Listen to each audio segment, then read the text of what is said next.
ሰላም ጤና ይስጥልን እጅጉን የተወደዳችሁና የተከበራችሁ የአዲስ ስፖርት ቤተሰቦቻችን እንደምን አላችሁልን? ከእናንተው ከሆነው ከአዲስ ስፖርት የዩቲዩብ ቻናላችን አዳዲስ ስፖርታዊ ጉዳዮችን ልናካፍላችሁ እነሆ ዳግም ተገናኘን። ስለምታደምጡን ስለምትከታተሉን ቆይታችሁ ከኛ ጋርም ስለሆነ እጅጉን ከልብ አድርገን ነው የምናመሰግነው። በዛሬ ፕሮግራማችን የተለያዩ ስፖርታዊ ጉዳዮችን ወደ እናንተ እያደረስን ቆይታን የምናደርግ ይሆናል።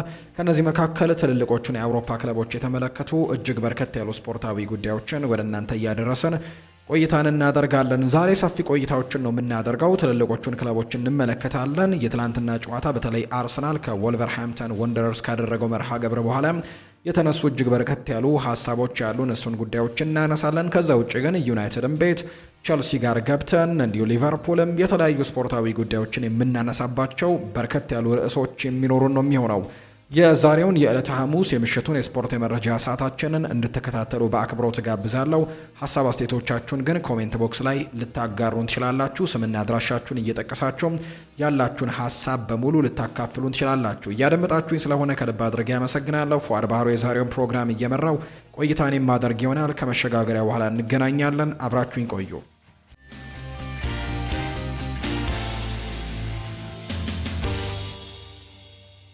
ማንቸስተር ዩናይትድን የተመለከተ መረጃ ነው ወደ እናንተም የምናደርሰው። ማንቸስተር ዩናይትድ በክረምቱ አሌሳንድሮ ባስቶኒን ለማስፈረም የሚደረገውን ፉክክር መቀላቀሉን ኤክረም ኮኑር መረጃውን አጋርቷል። በሚቀጥለው የክረምት ተጫዋቾች የዝውውር መስኮት ማንቸስተር ዩናይትድ ለማስፈረም ከሚፈልጋቸው የኢንተር ሚላን ተጫዋቾች መካከል አንደኛው ነው። ሌሎች የኢንተር ሚላን ተጫዋቾችም እየተመለከተ እንዳለ ይታወቃል። በተለይ ባለፉት ጥቂት ሳምንታት ኢንተር ሚላን በሚያደርጋቸው የጣሊያን ሴሪኤም ይሁን የሌሎችም ጨዋታዎች ላይ የማንቸስተር ዩናይትድ ስካውቶች እየተገኙ እንዳለ የሚያሳዩ ዘገባዎች አሉ። ከነዚህ መካከል አንደኛው አሌሳንድሮ ባስቶኒን ለማስፈረም የሚደረግ ጥረት ነው። ከዛ ውጭ ግን ሊቨርፑልና ሌሎች የእንግሊዝ ክለቦችም ጨምሮ እዚህ ተጫዋች ላይ ፍላጎት እንዳላቸው ነው የሚነገረው። ሌላኛው እንዳልኳችሁ በሳንሴሮ ተገኝተው የኢንተር ሚላንን ጨዋታዎች ከሚመለከቱባቸው ምክንያቶች መካከል አንደኛው ማንቸስተር ዩናይትድ ስካውቶች ፌዴሪኮ ዲማርኮ ነው።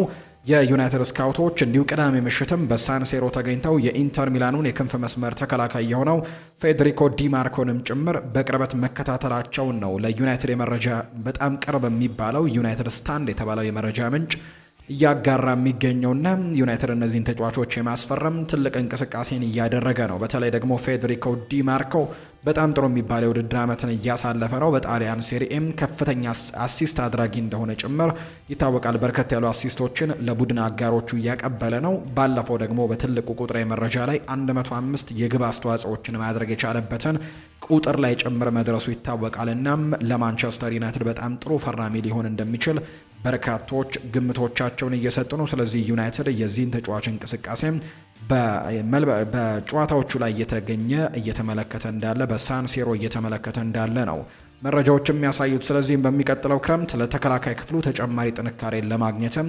አማራጮችን እያጠኑ ሲሆን ጣሊያናዊው ተጫዋችም በትኩረት የሚከታተሉት ተጫዋች እንደሆነ ነው ዩናይትድ ስታንድ መረጃውን ያጋራው።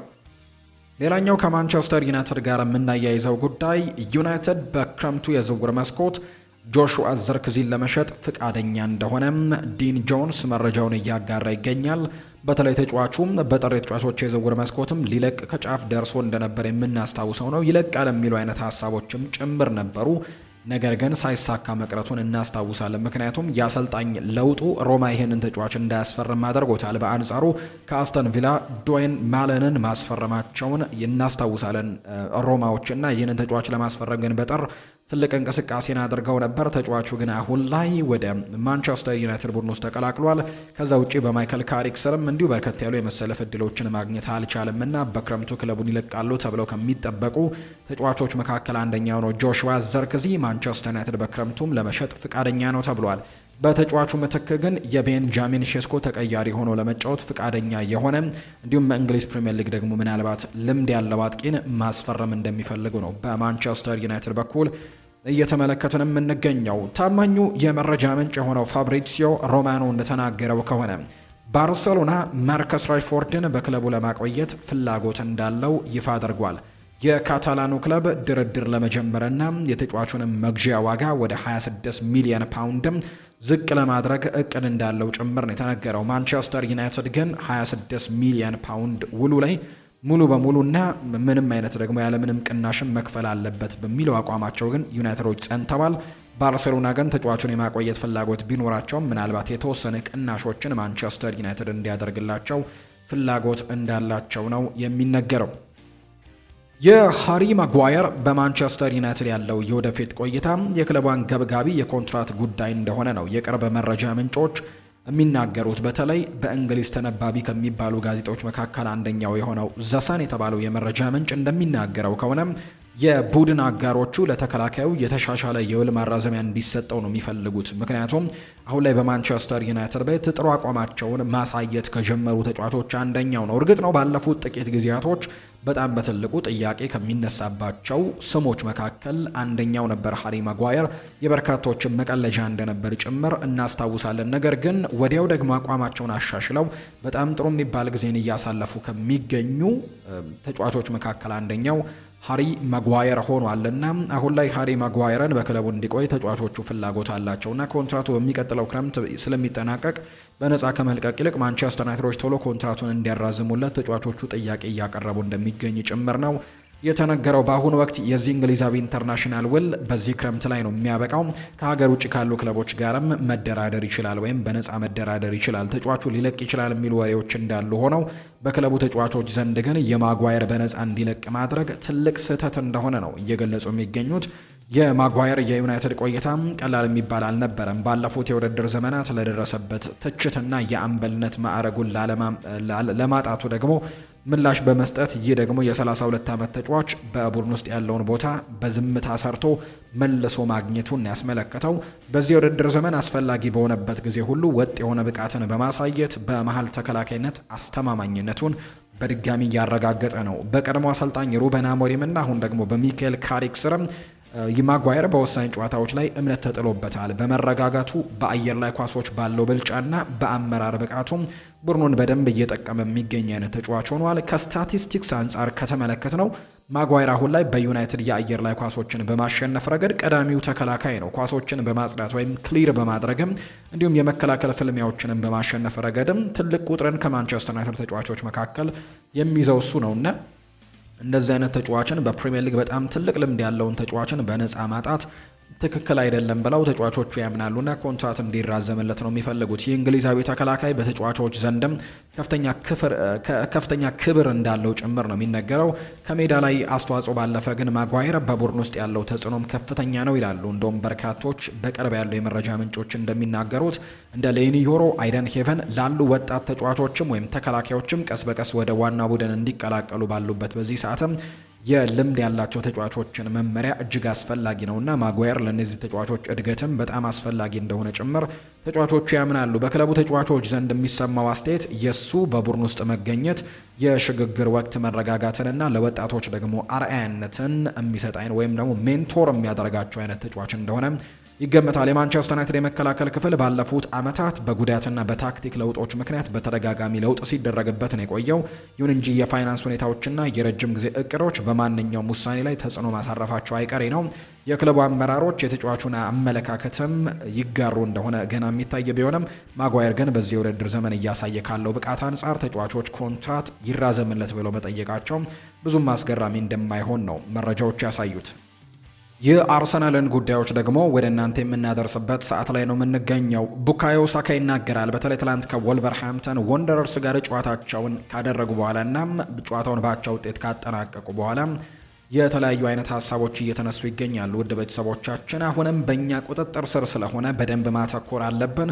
ችግሮቹን ማስተካከልና ወደ አሸናፊነት መመለስ ብቻ ነው የሚያስፈልገን ሲልም ጭምር ነው ቡካዮ ሳካ የሚናገረው። የትላንትናው የአቻ ውጤት ግን በቡድኑ ስብስብ ውስጥ ያለውን ነገር በጣም እንዲደብር እንዳደረገውና መልበሻ ክፍሉ ላይ ድባቡ ጥሩ እንዳይሆን እንዳደረገው ጭምር መናገር የሚታወስ ነው። ፖል ሜርሰን ግን አንድ ሀሳብን አጋርቶ ተመልክተናል። ሚኬል አርቴታ ለመጀመሪያ ጊዜ ተስፋ ቆርጦ ተመልክቼዋለሁ ሲል ነው የተናገረው ፖል ሜርሰን። አርቴታ ከጨዋታው በኋላ ባደረገው ፕሬስ ኮንፈረንስም በጣም ደንግጫለሁ ነው ያለው ፖል ሜርሰን ሲናገር። ይሄ ለመጀመሪያ ጊዜ ተስፋ የቆረጠበት አጋጣሚ ሆኖ ተመልክቼዋለሁ። ብዙውን ጊዜ ወጥቶ ይህንን አድርገናል ያንን አድርገናል ቡድኑን ሲከላከል ነበር የማስታውሰው አርቴታ። ነገር ግን አሁን ላይ የተለየ አስቴትን ሲሰጥ ተመልክቼዋለሁና ለመጀመሪያ ጊዜ ተስፋ ቆርጦ የተመለከትኩበት አስቴት ይመስለኛል ሲልም ነው ፖል ሜርሰን የሚናገረው።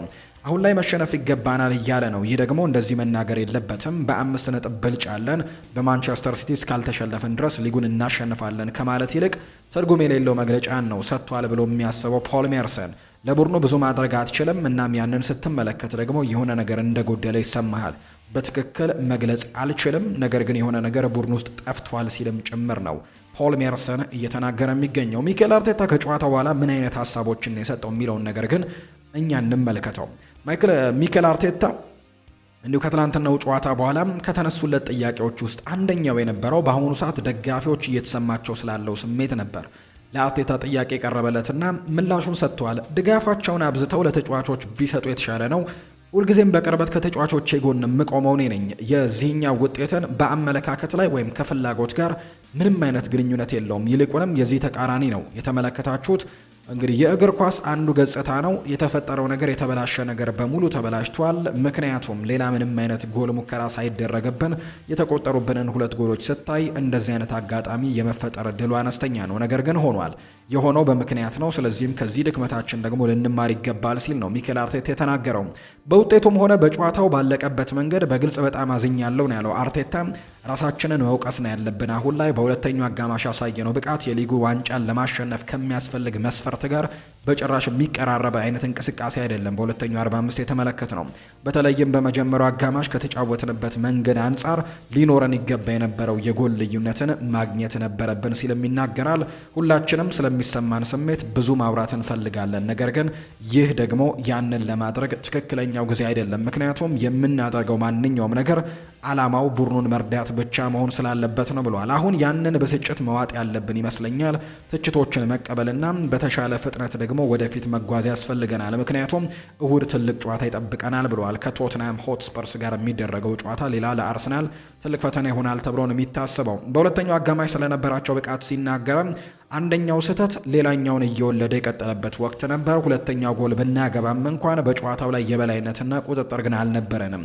እውነታው ይሄ ነው። የወልቭሶችን ጥረት ማሳነስም አልፈልግም፣ ነገር ግን እኛም ለዛ ትልቅ ድርሻ እንደነበረን አስባለሁ። ቀደም ብዬ እንደተናገርኩት በጣም መሰረታዊና ቀላል የሆኑ ነገሮች በጣም ተሳስተናል። ለዛ ነው ብዙ የጎል እድሎችን ባንሰጥም እንኳን ጨዋታው ለማንኛውም ነገር ክፍት እንደሆነ እንዲሰማን ያደረገው ሲልም ጭምር ነው የተናገረው። የሚሰነዘሩ ትችቶችና በቡድኑ ላይ ስለሚያሳድረው የስነ ልቦና ጫናም እንዲሁ ተጠይቆ ነበር። ማንኛውም ጥያቄም ማናቸውም ትችቶች ወይም አስቴቶችን በጸጋ መቀበል ነው ያለበት በዚህ ሰዓት ብሏል አርቴታ። ምክንያቱም በሚፈለገው ደረጃ ነው ያልተጫወት ነው። ማድረግ የነበረብንን ስላላደረግን ማንኛውም ሰው የሚለውን ነገር ሁሉ ደግሞ ትክክል ሊሆን ይችላል። ይህንን ማስተካከል የምንችለው ደግሞ እሁድ በሚኖረን ጨዋታ ላይ በምናሳየው ውጤት ነው። እዚህ ጋር ማውራት ቀላል ነው፣ እኛ ግን የምናወራው በሜዳ ላይ ተግባራዊ ማድረግ ሲኖርብን ነው ሲልም ጭምር ነው የተናገረው። ደጋፊዎች በተቻለ መጠን ከተጫዋቾቹ ጎን ቢሆኑ የተሻለ ነው ብዬ አስባለሁ። እኔም ከነሱ ጋር በጣም ቅርብ ሆናለሁ፣ ምክንያቱም ይሄ ከአመለካከት ወይም ከፍላጎት ማጣት ጋር የሚያያዝ ነገር እንዳልሆነ ሁላችሁም ማወቅ አለባችሁ።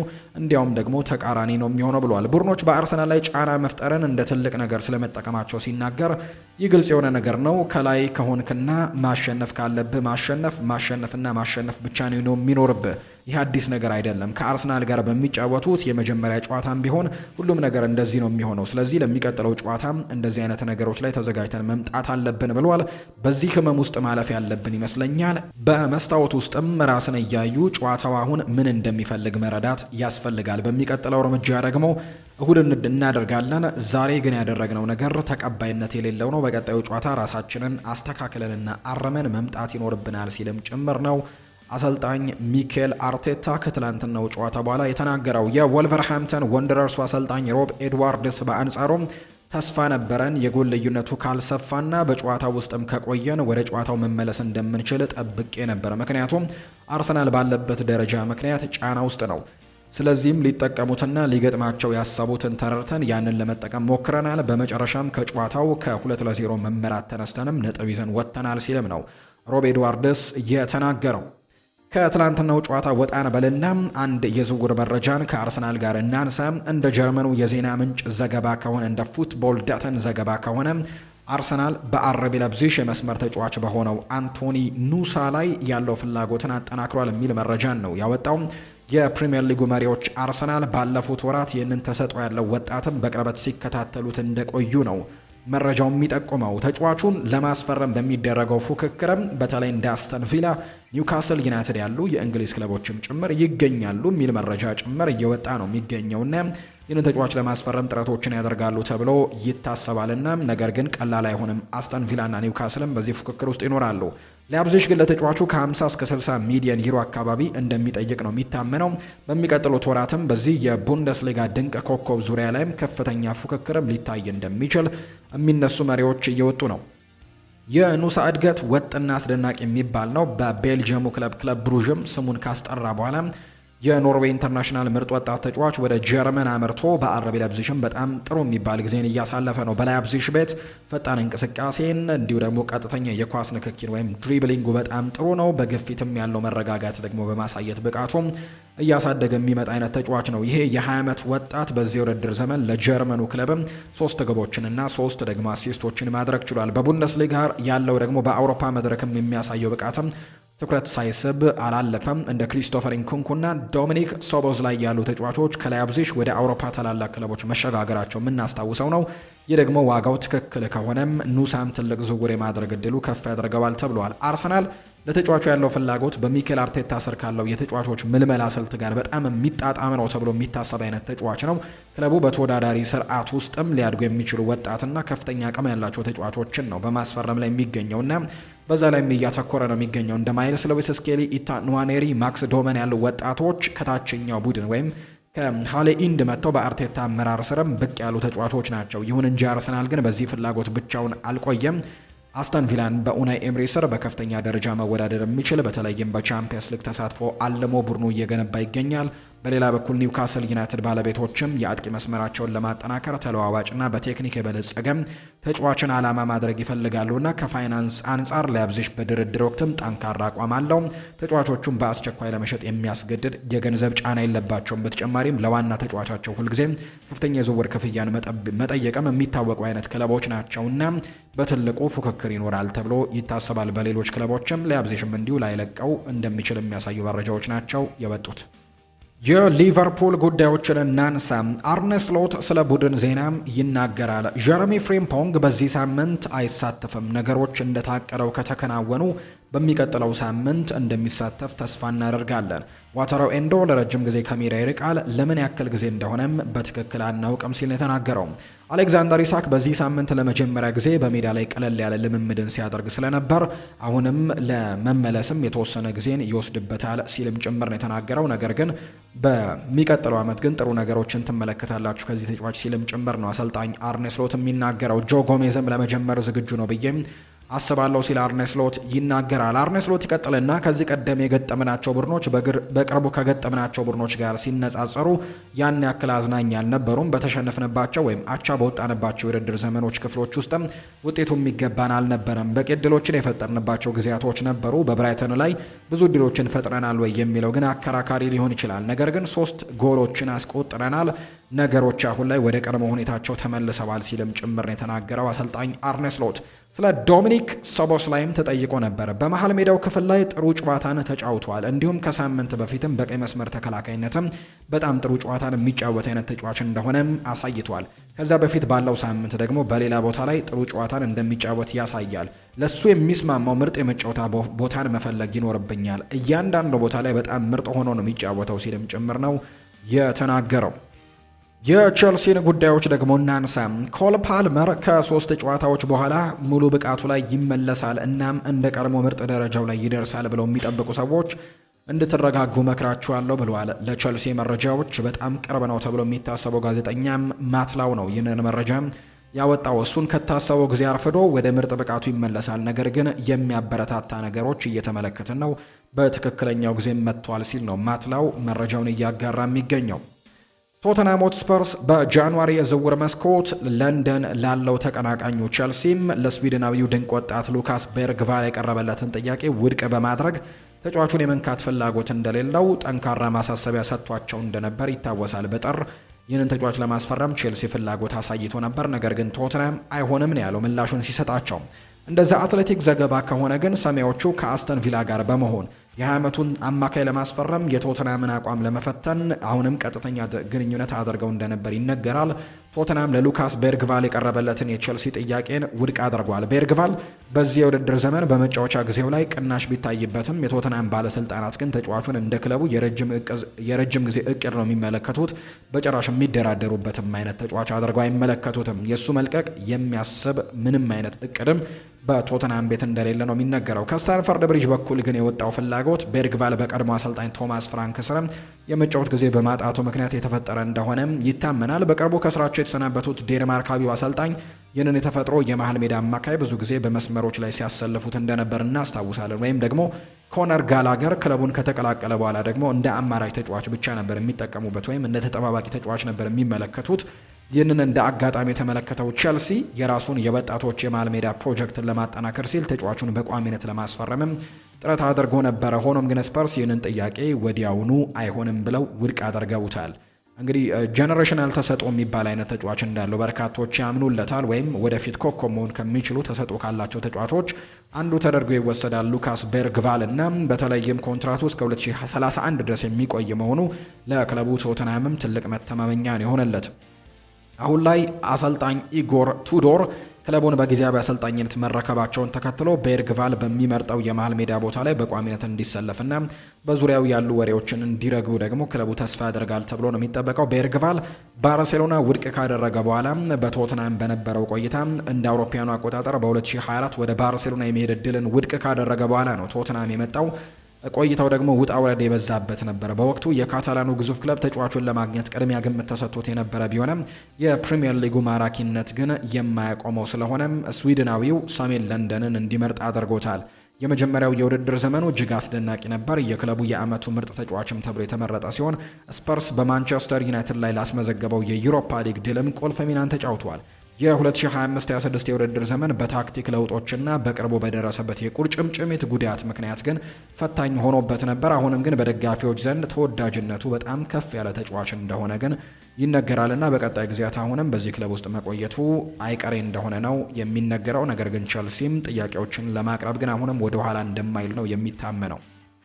ሪያል ማድሪድን እንመልከት። ቪኒሲዮስ ጁኒየር በዚህ ሳምንት ዳግም እንግዲህ እንደዚህ አይነት ነገር ማስተናገዱ መነጋገሪያ እንደነበር እናስታውሳለን። ቪኒ ጁኒየር ባለፉት ዓመታት የደረሱበት እንደዚህ አይነት የዘረኝነት ነገሮች ማለት ነው ቁጥሩ ከፍተኛ እንደሆነ ነው እየተገለጸ የሚገኘው። ከ2021 ወዲህ ብቻ እንኳን ከተመለከትን ማለትም ካለፉት 5 ዓመታት ወዲህ ከተመለከትን እንኳን 10 የተለያዩ የስፔን ስቴዲየሞች 10 ሪያል ማድሪድ የተጓዘባቸው የተለያዩ ስቴዲየሞች ላይ 26 ተመሳሳይ አይነት ነገሮች ገጥሞታል። የዘረኝነት ጥቃቶች 26 ጊዜ ገጥመውታል እና ይሄ በጣም አሳሳቢ ነገር እንደሆነ ነው መረጃዎቹ እየወጡ የሚገኙት። ትልቅ ትኩረት ተደርጎበት ከነበሩት ውስጥ ደግሞ በቫሌንሲያና በአትሌቲኮ ማድሪድ ስቴዲየም ላይ የደረሰበት ነገርን የቅርብ ጊዜ ትውስታችን ነው። ከቤኔፊካ ጨዋታ በፊት ቪኒሲዮስ ለመጨረሻ ጊዜ እንደዚህ አይነት ነገር የደረሰበት በሁለተኛ ዲቪዚየኑ ክለብ አልባሴቴ ደጋፊዎች እንደነበር ይታወሳል። ያኔ በኮፓ ዴል ሬ ጨዋታ ላይ እንደዚህ አይነት ነገር ገጥሞት ነበርና የተቃራኒ ክለብ ደጋፊዎች ቪኒሲዮስ እንደዚህ አይነት ሰለባ የሚሆነው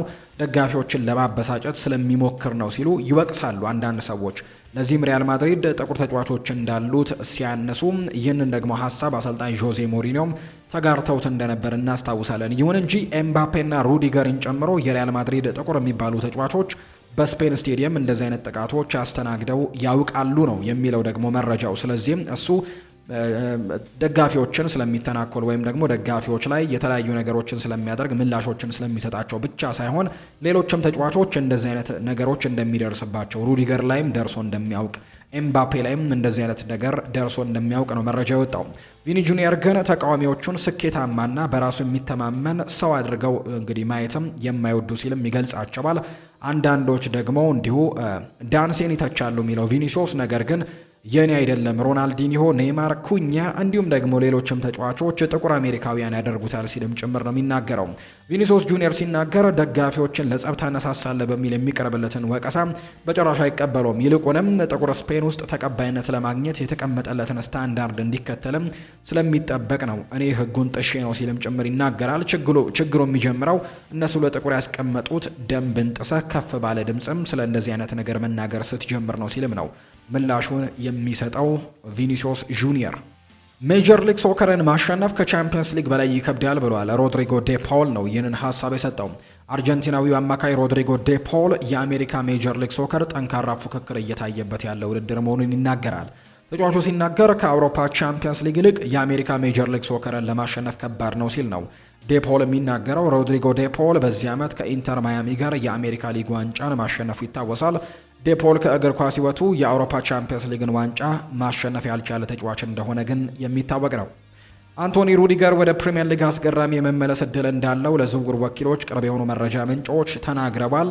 ይህ ልምድ ያለው ጀርመናዊ ተከላካይ በተለይ ከሪያል ማድሪድ ጋር ያለው ኮንትራት የመጨረሻ ወራቱ ላይ እየደረሰ በመሆኑ ምክንያት በስፔን ያለው የወደፊት እጣ ፈንታ አለመታወቁ በመላው አውሮፓ ያሉ በርካታ ክለቦችን ንቁ አድርጓል።